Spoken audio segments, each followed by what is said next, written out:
وقتی که انسان به جز الله بپرسته، بهش دل ببنده، عاشقش بشه، میشه الهش.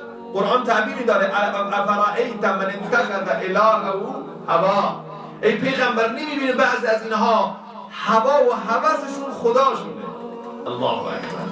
یعنی وقتی انسان به این نکته دقت میکنه، یه مقدار ریز میشه، بایستی حواسش رو جمع بکنه که انسان به هیچ چیزی جز الله دل نبنده. آیا مگر ممکنه انسان به خونه دل میبنده، گاهی به بچه دل میبنده، به همسر دل میبنده، اینها رو دوست داره؟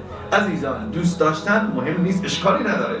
انسان باید دوست بداره، انسان بایستی محبت داشته باشه، علاقمند باشه، عاشق باشه. ولیکن این نکته رو دقت کنید، ولیکن تا زمانی که این حب باشد اشکال نداره، ولی احب نباشه. حب ما شدید باشه به نسبت به همه مسائل پیرامون ما اشکال نداره، ولی حب اشد نباشه. والذین آمنوا اشد حبا لله. حب شدید فقط مال خدا، حب برای همه چیز، ولی حب شدید فقط مال الله. دوست داشتن همه چیز، ولی احب فقط الله.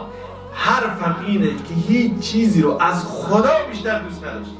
اعرابی بادی‌نشین آمد، رسول الله صلی الله علیه و سلم حسن و حسین در آغوشش بود، اینها رو میبوسید و میبویید. بعد اون اعرابی تعجب کرد، گفت یا رسول الله اتقبلون صبیانکم؟ عجب، شما بچه هاتون میبوسید؟ پیامبر فرمود بله. گفت به خدا من 10 تا بچه دارم، تا حال روی یکی از اینا رو نبوسیدم.